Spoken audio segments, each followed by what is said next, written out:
in with a car at Newland in Worcestershire. The race was stopped and the decision was taken to cancel the stage. The accident, which is unprecedented on British roads, has stunned the organisation. Everyone, including the athletes, want their sympathies known and have donated the day's prize list to the officer's family. On behalf of everyone, we also express our deepest sorrow.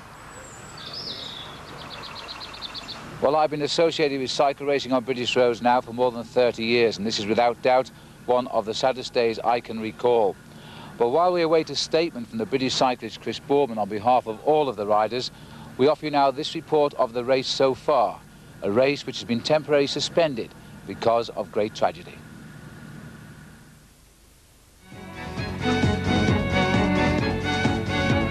Stirling Castle was the finish line for the opening prologue time trial, an hors d'oeuvre as they raced a distance of 4.2 kilometres. The fastest time would win the leader's red jersey, and George Hincapie, an American, had set the time to beat at 6 minutes 10 seconds. As last man to start, Chris Boardman knew what he had to do. It was a nervous moment for the UK's number one. By halfway, though, he was a second faster. At the moment, looking at the pictures here, and obviously we can't feel out there what's going on, but he looks to have the rhythm. Now he's onto the cobblestones, and he is certainly holding his speed at the moment. Chris Boardman is looking very, very good to hold this race at the minute. 1 second up at the halfway point on George Hincapie, and Boardman, remember, is the last man on the course. He's the last man to have a crack at taking the first leader's jersey in this year's Preux Tournament. Boardman looks very good, Phil. He doesn't look like he's weakening. He's picking his way right across the apexes of these corners, going at the straightest line possible. Still got the agility to pick up the smooth pavement at the side, and he may well just have done it because the time now is round about 5 minutes and 40 seconds, so it's going to go very close. He has literally flown up this hill. He's starting to hurt a little bit now for Chris Boardman, but he has climbed it so well. There's the finishing line now. You can see Paul Manning just ahead of him finishing. Chris Boardman is going to win this race. I feel certain of that, as he's aiming for the time of 6:10.38 for George Hincapie. Chris Boardman comes to the line. Ignore the clock. There it is now, and he hits the line. 6:08.68. The last is kept for the best. Chris Boardman has won the Preux Tour opening prologue. Indeed he had. He'd beaten George Hincapie by 2 seconds, Baranowski, the Polish time trial champion, by 5, and his teammate Stuart O'Grady, who was 5th, by 11. It had been Boardman's first win for 10 months. Well, it's fairly apt, really, that my first win of the year has come back in Great Britain and Scotland, so I'm absolutely delighted. Hopefully it's a turning point for me. We've got great weather, and it's a place that I love. In fact, this is where I take my holidays at the end of the year, so no, it's all been just right today. That night, Boardman spent time being revitalised for the long road race stages ahead. The win had been satisfying, but it could not have been decisive. The first full day started from Edinburgh and its famous Castle Yards. Boardman was in top spirits, and the fans were on hand to boost the morale. The first stage left Edinburgh, crossing into England over Carter Bar, racing into Newcastle upon Tyne to complete 207 kilometres. The time bonus sprint at Ponteland proved significant as George Hincapie raced for the leader's red jersey. Stuart O'Grady won, but a 2-second bonus for the American in second place was enough to give him the lead in this race on the road. The front group of 19 contained all of the top names. They raced now towards the Tyne and the home of the Magpies. The winner was to get a 10-second time bonus, and both Hincapie and Chris Boardman wanted it as they raced now towards the finish. Now, Laurent Lefebvre, a man who only turned professional last year, looks as though he's going to try and solo to the finish. He certainly does. He won the stage of the Tour of Chile last year and held the yellow jersey in that event for 3 days. Now he may well have caught them just at the right time, because we've had attack after attack, and it looks as if the impetus has gone out of that group and everybody is sitting on the wheel of Chris Boardman, waiting for Gann to chase it down. So Boardman is watching everybody, and the attacks are coming from deep down in the breakaway, and now that's livened things up again, and once more the red jersey of Boardman is beginning to look round now for some help. It certainly is. You can see now the young rider from France here, second year in the professional ranks. He's opened up a very good gap indeed, Phil. There's no organised chase behind him. Certainly it should come from the US Postal Service and the Gann team, because they are the two big professional teams, the two big rivals. And of course, let's not forget, the man in the US Postal Service, George Hincapie, is the current leader at the moment, so they should try and nail it down. Hincapie, Paul, is desperately trying here to get an easy ride to the finish because he knows he's got the sprint, although he might be a little worried about the fact it is quite uphill in Grey Street and he's going to have to time his sprint to perfection. And first of all, they're going to have to bring back this breakaway because he's giving it just about everything now, young Lefebvre. In fact, one man going clear now. Chris Boardman has been doing so much work at the front, and it appears that he's just ridden off the front of this group. And you can see there Hincapie in the green jersey just following Stuart O'Grady. Well, this would be a great ride by Lefebvre if he can pull this one off, because when a young professional gets a win in a big international stage race, all the big teams start to sit up and take notice. He hit him right with terrific teamwork, which Neil Stevens started, and Lefebvre is now set to finish here. This is the nice, very fast descent down to the quayside in Newcastle-upon-Tyne. Then we will go along the quays, turn left up Grey Street. It is a hard climb at the end of more than 200 kilometres, even to these guys, but he's almost home and safe here. And Chris Boardman is desperate behind him. He certainly is. There was the flag, 1 kilometre remaining for Laurent Lefebvre at the front here. Now he's got a chance just to recover a little bit before he turns left up into Grey Street. And Boardman still at around about 50 metres off his back wheel, struggling with all of his might to catch the Frenchman before they start the duo climb up to the finish line. But Boardman, I don't think he can believe this. He's just looked round to see where everybody is, and they are not, to my knowledge, chasing him right. They're chasing him down now. Can he get up? Now, let's get back to the group. Here, US Postal have got the orders now. They've got to bring the green jersey to Boardman and try and get Hincapie to beat him in the sprint. And, you know, the uphill finish is going to be crucial now, because once they hit it, it's a long way to the line. It certainly is. There's a big fight at the front here. These two men trying to get back into contention. Boardman hasn't quite made it, you know, as they come into the left-hand turn. Now it's going to tilt upwards all the way to the finish line. Boardman seems to be slowing down just a little bit. And now, Phil, there's not very much more than 500 metres to go. US Postal Service, well, I think they've missed out. Well, Lefebvre has made the move of this race, and I don't know if you can hear the crowd here, but they are yelling Boardman's name. They are lifting him as well, because Boardman is shutting him down in sight of the line. Chris Boardman is going to convert this day, and completely impossible. He is catching Lefebvre, who is slowing dramatically. Listen to the crowd. Chris Boardman is going to get his first road race victory for 4 years, Paul, since 1994, when he won a stage of the Dauphiné Libéré in France, his only other professional road race win. And look at them coming up too. Lefebvre's not going to even be second now. That's Andre Korf is going to get second. Boardman gets the win. Absolutely brilliantly judged, and I bet you Chris Boardman cannot believe that, and neither will George Hincapie, because he watched the wrong man. He watched Stuart O'Grady, and that is O'Grady now saying to Chris Boardman, well done, mate, that was superb. He has increased his overall lead in the Pro Tour with that great ride. The second stage from Gateshead to York began with many hoping for inspiration from the Angel of the North as the North Yorkshire moors approached. The biggest challenge on the 170 kilometres route was Rosedale Chimney, lined with people expecting to see a decisive move by the few who could climb the cruel ascent. Ahead on its slopes were 4 riders, Chris Walker, Jonathan Vaughters, Jens Voigt and Ludovic Auger, with a lead of over 5 minutes, which put Walker in the overall lead. Behind, alarm bells were sounding and Stuart O'Grady was in pursuit, while further in the distance, Chris Boardman was in red, and he wasn't far behind either. 4 leaders then are well over the top now of Rosedale Chimney. We're on the way off the moors at 66 kilometres an hour. That's about 43 miles an hour. But here we have a great chase by the man in red, and O'Grady has looked over and seen the captain coming. He'll be pretty pleased about that, I think, because once they get to the top of this hill, there's a small climb left, and it's all onto the flat for the finish in York. This could be working out very well indeed for Chris Boardman. O'Grady looks over his shoulder, visibly slows when he sees it's the red jersey of his team leader coming up. That's a sign of a great tactician. He knows he's done enough now to get over the top of the Rosedale Chimney. Further down, a lot of problems for Eric Boeswinkel. Well, they say Holland is flat, and certainly there's no hills like this, even in the Valkenburg region of Holland. But Boeswinkel is off and gratefully receiving the pushes of the crowd. Now back to O'Grady at the front. He knows now that Chris is coming, and these boys are strong today at the right time.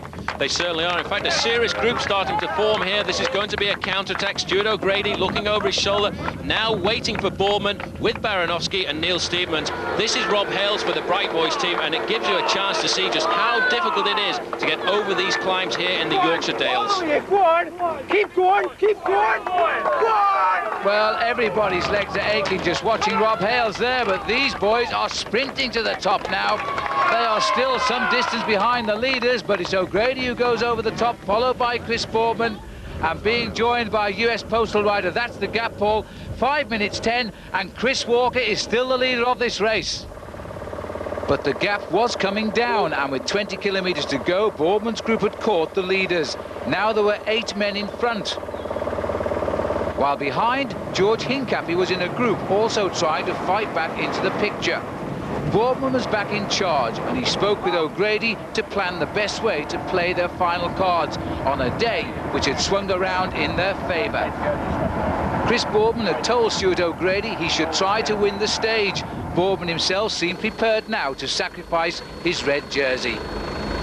Well, this should have been a decisive stage. It should have been the stage when everybody said Chris Boardman wouldn't make it. Well, just look at this now. Boardman has springboarded his teammate towards the line now. As Boardman drops away, O'Grady's going forward. Well, there's an attack came. This time it was Darius Baranowski going across the front there, marked by the man in the purple jersey. That is O'Grady, another rider coming across. This is the best placed rider in the US Postal Service team. He was 5th this morning, trying to outfox everybody. Look how comfortable O'Grady is on his wheel, though.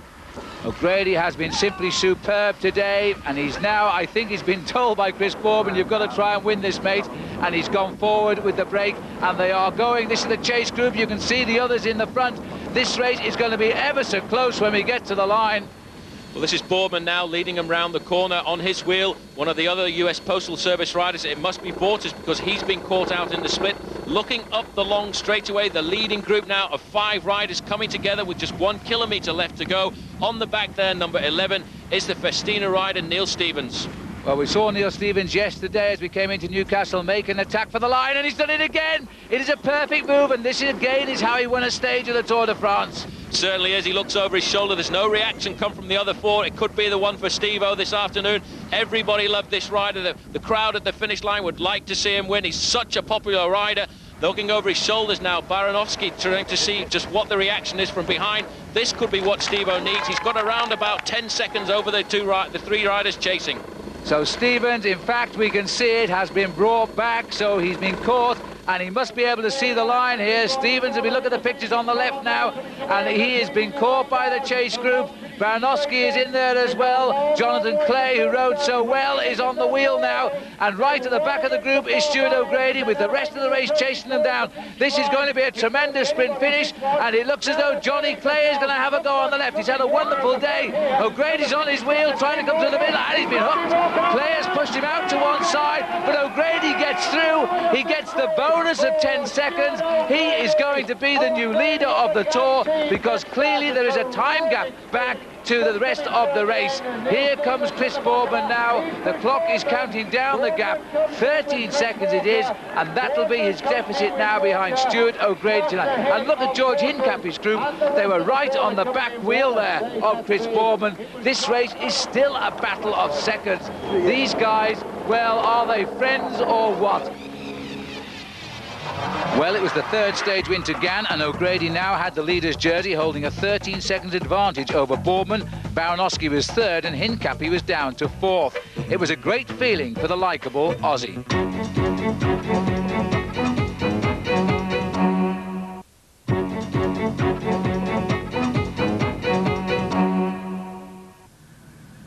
Well, racing on the 5th stage of the Pro Tour was suspended after 56 kilometres because of the death of one of the police escort. Under these tragic circumstances, the race has been temporarily suspended. And while we await a statement from Chris Boardman on behalf of the cyclists, we are continuing our look back at the race so far. We now pick up the story on the road from Manchester to Blackpool.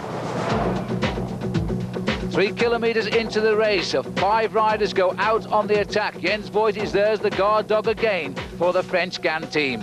At 10 kilometres, a puncture to one of those riders, Max Nielsen of Denmark, would never see them again. On to 30 kilometres, the climb of Home Moss, and the weather was getting worse. It certainly was. The clouds were coming down, making it very difficult, but still, the man at the front in the polka dot jersey as King of the Mountains would lead them over the top. Jonathan Bortas taking maximum points over the summit.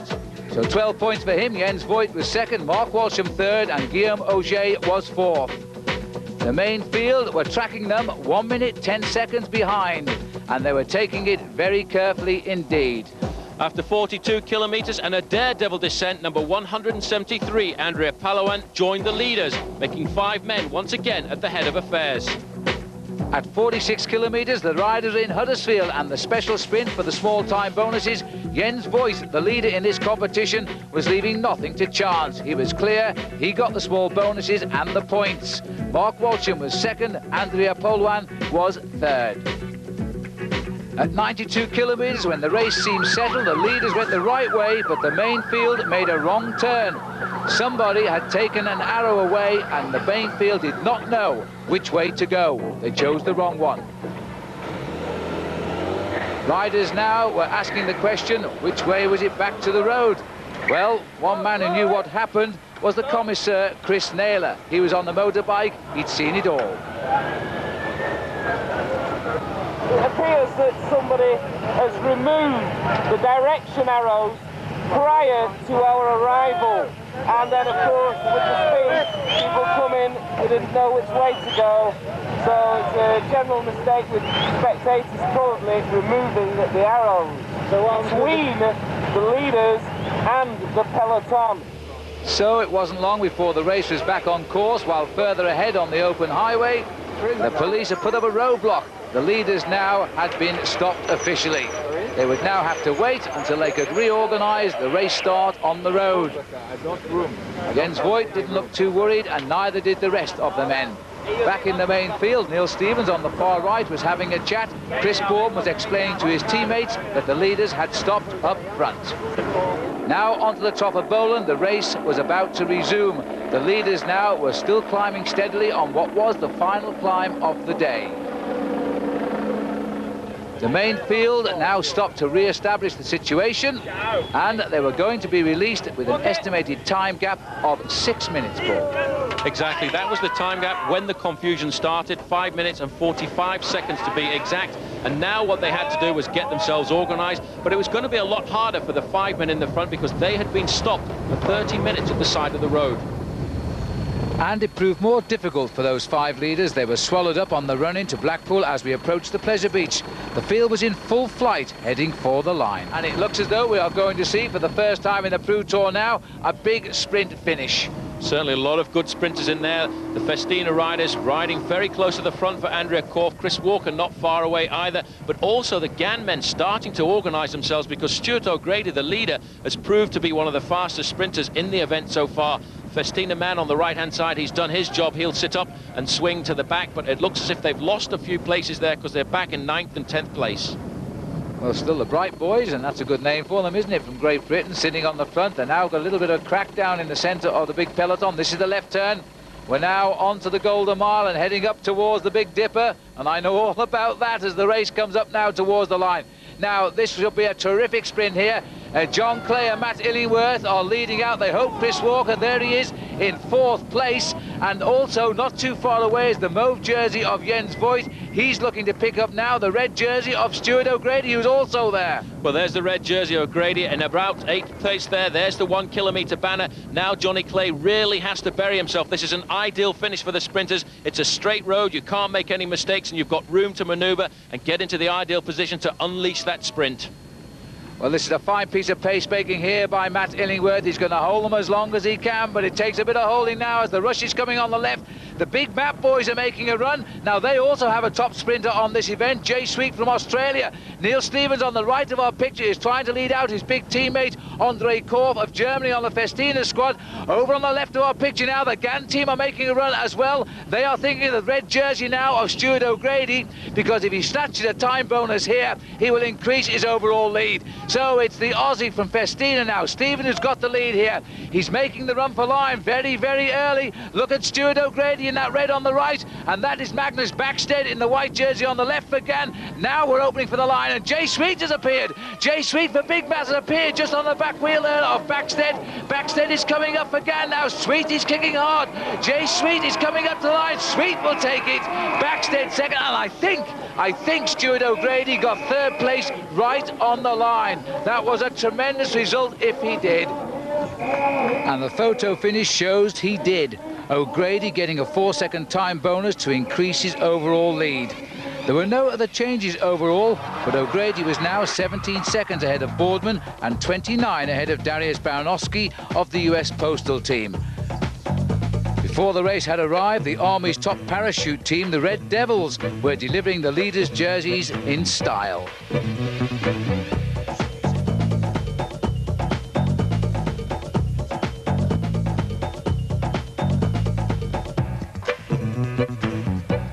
Swinging out of the cloudy skies, they were searching for the landing spot, and of course, they found it spot on. And so to the podium with all the leaders' jerseys in the Preux Tour. Stage 4 of the event moved away from Chester via the Cat and Fiddle to Nottingham. The Cat and Fiddle, the high spot of the day in the Peak District. And by the time they got there, 2 British riders were on the attack. They've broken clear at 24 kilometres. Kevin Dawson of Great Britain and Julian Wynne of Wales in second place here. But the main attack of the day was coming from Dariusz Baranowski further down the climb. Starting the day 29 seconds behind, he was gaining enough time to become leader on the road. He joined his teammate Tyler Hamilton, and together they tried to leave the race behind. He was now the leader on the road, albeit by a single second. However, his luck was not in, and further on he had a flat tyre. All he could do was watch the race go by. So all that remained was to reach the city of Nottingham and sprint out between 2 British riders. Who would get the victory? We'd soon know. Now this is the turn into the home straight. A massive crowd again in Nottingham by the university here. And look at this now, because Kevin Dawson is going to come from behind and go for the line. But Julian Wynne isn't done for yet, because Julian Wynne of Wales is digging very deep into his reserves here. This is going to be a big victory for this young man, and he takes it on the line, and Kevin Dawson right with him in second place.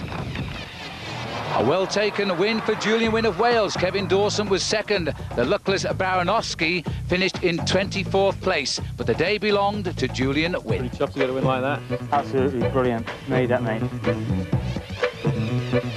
And so that night in the hotel, it was, well, not quite champagne, but wine all round for the Welsh team. Overall, Boardman was now in second place, 21 seconds behind. Baranowski was third.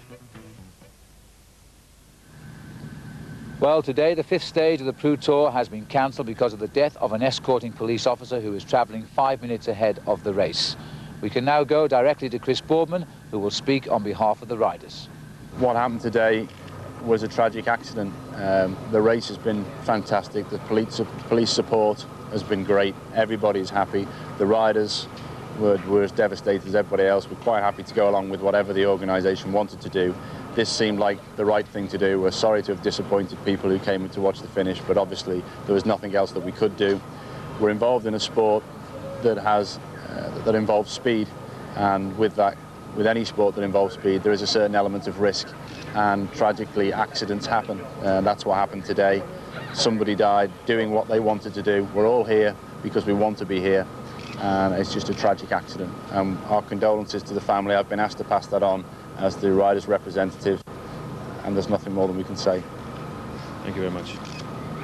Well, the race will resume tomorrow from Bristol bound for Reading, but for the moment, everybody's thoughts on this race is for the police officer's family. Goodbye.